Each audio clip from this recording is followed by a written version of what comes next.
descida do céu, socorro bem presente pra mim.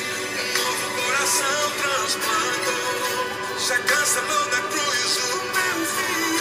Toda vez que minha alma chorar, os sintomas que o mundo causar, novamente vou sorrir no final. Tua presença é o meu hospital.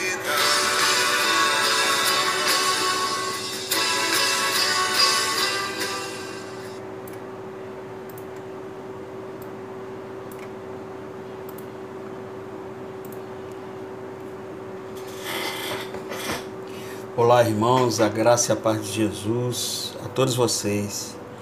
Hoje, dia 29 de abril de 2020, seguimos aí nessa nova realidade nossa, né? Nesse distanciamento social por conta dessa pandemia. E eu espero de coração que esse tempo que você passa aqui comigo, né, seja um tempo de grande bênção para o seu coração e edificação para a sua vida. Nessa tarde e noite já, né? Temos orado aí pelos irmãos, suas famílias, os irmãos que têm compartilhado conosco aí sobre a situação dos seus familiares, né? Como é o caso da mãe da Kelly, o pai da madrasta do Josué, o Fernando, pai do Pablo, né? Temos orado também pela nação, temos orado a Deus para um despertamento da sua igreja na busca de um relacionamento verdadeiro com o Senhor. E é no meio das adversidades que a gente sabe que surgem as oportunidades, né?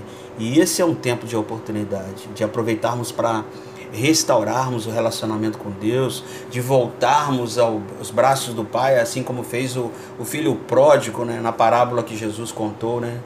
Durante o dia de hoje eu acompanhei os noticiários e ouvi o prefeito de Nova Iguaçu dizendo que vai continuar com o isolamento até que o hospital de campanha que o governo do estado está construindo na Baixada Fluminense possa estar pronto para atender os doentes aí do coronavírus, né?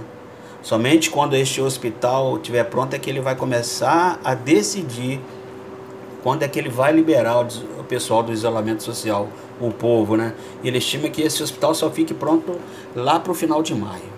Pelo menos foi a palavra dele. Eu também ouvi aí o governador do Rio dizer que vai manter esse isolamento até que alguns hospitais de campanha fiquem prontos, e entre eles esse da Baixada Fluminense que o prefeito de Nova Iguaçu comentou. Já não existe mais leitos disponíveis nos hospitais e o número de casos tem crescido, de mortes também tem crescido, principalmente nas cidades do Rio de Janeiro, Duque de Caxias e Nova Iguaçu. Exatamente nessa ordem.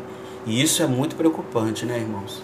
Fora do nosso contexto aqui, a situação tem se agravado em alguns estados como Roraima, Manaus, então Talcal, Ceará e São Paulo, né, que ainda é o epicentro dessa pandemia no Brasil.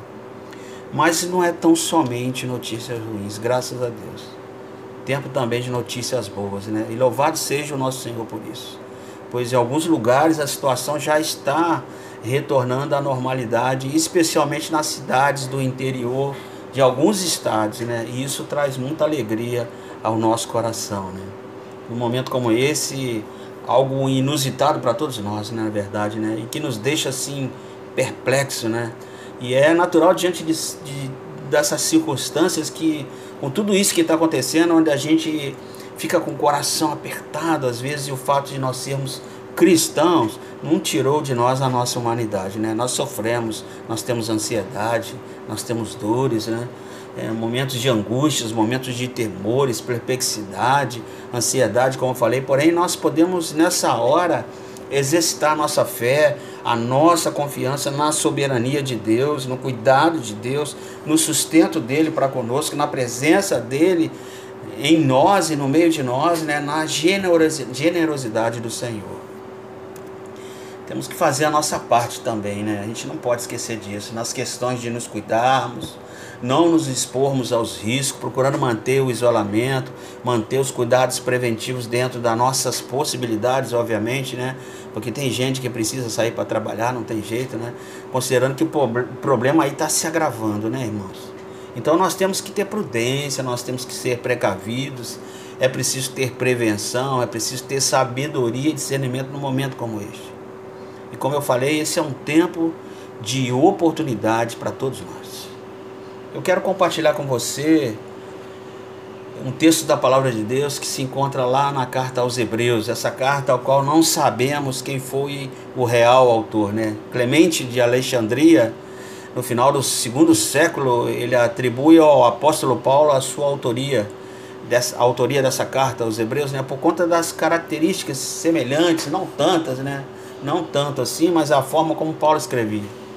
Outros tantos atribuem a Lucas como autor, mas fato é que nada está comprovado e a única certeza que a gente tem é que somente Deus sabe quem é seu autor, ou melhor dizendo, a quem o Espírito Santo soprou ou inspirou e revelou para escrever a carta aos Hebreus, né?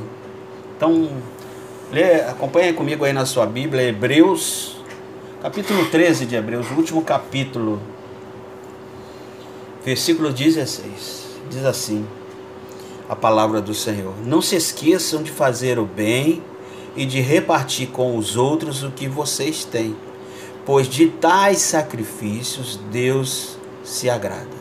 Vou repetir: não se esqueçam de fazer o bem e de repartir com os outros o que vocês têm, pois de tais sacrifícios Deus se agrada. Amém? Que Deus abençoe a leitura da sua palavra. E é muito interessante que esse versículo de Hebreus diz que quando ele fala do repartir, da mútua cooperação, né, e a prática do bem, né? A prática do bem, ela tem esse seu valor em todo tempo, né? Mas sobretudo num tempo como esse de escassez, de esgotamento de recursos, né?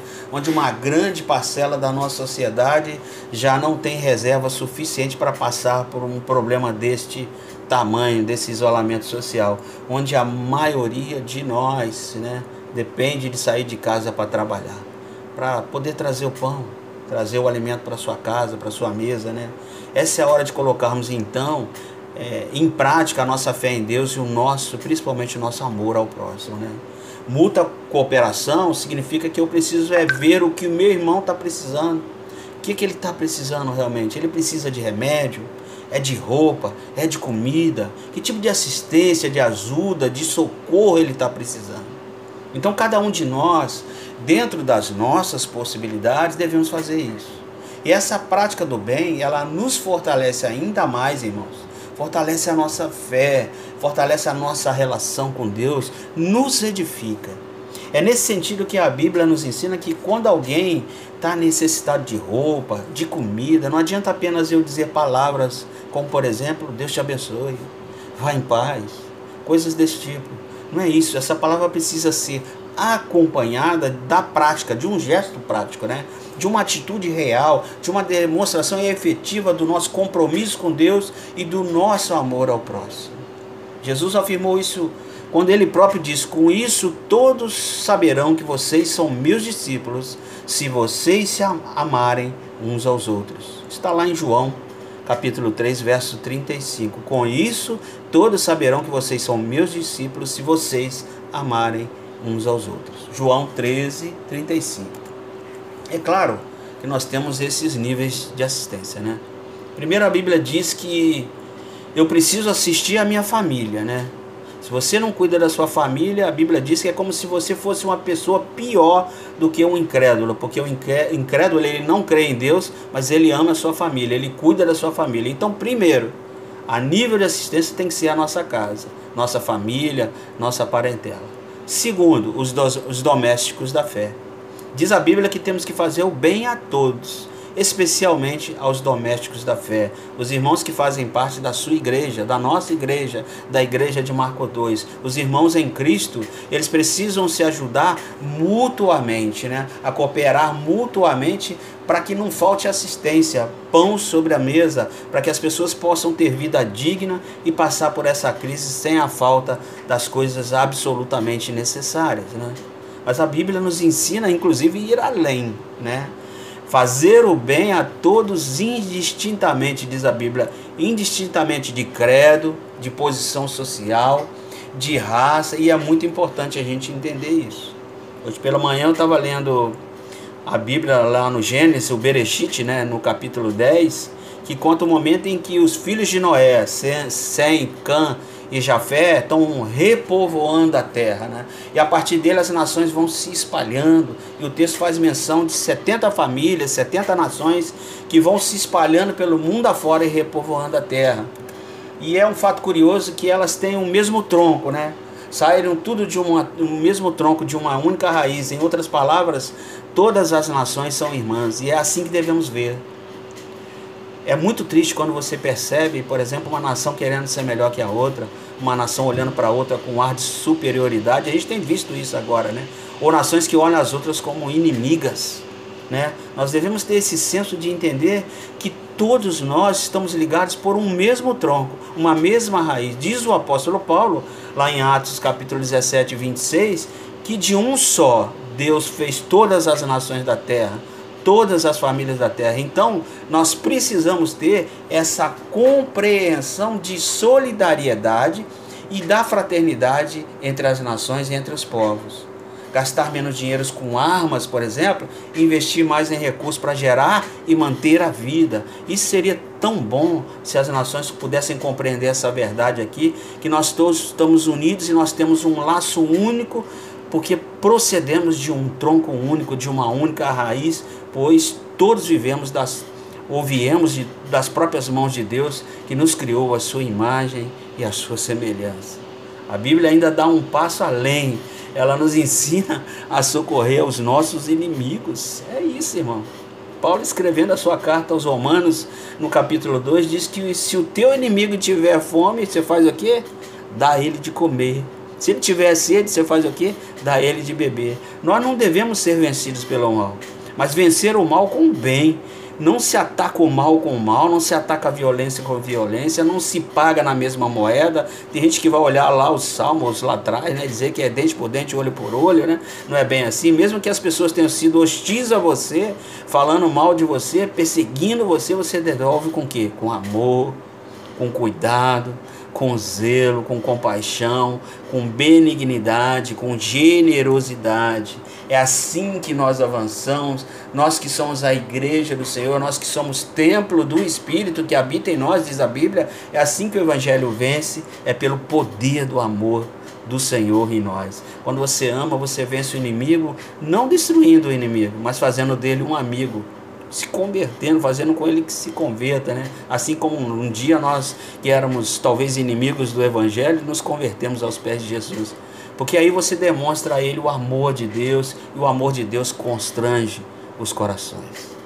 Que Deus nos abençoe, que Deus nos ajude para que nós possamos colocar em prática essa verdade aqui contida no livro de Hebreus, capítulo 13, versículo 16. Não se esqueçam de fazer o bem e de repartir com os outros o que vocês têm.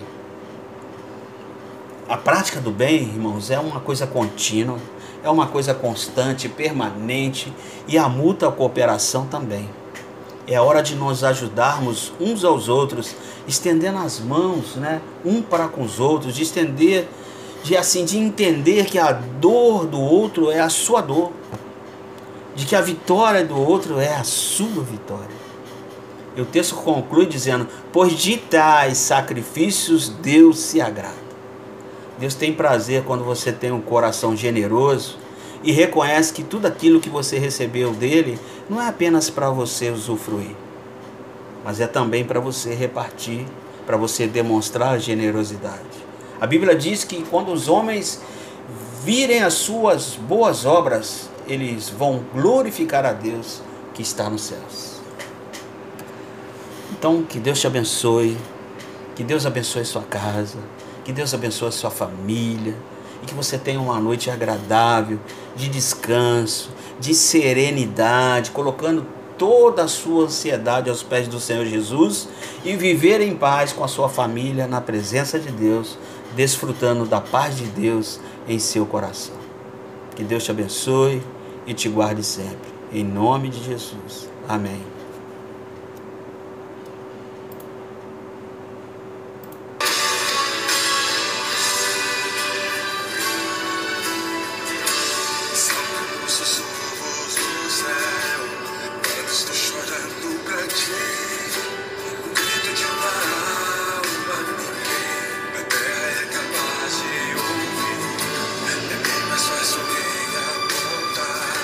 Os céus que existem em mim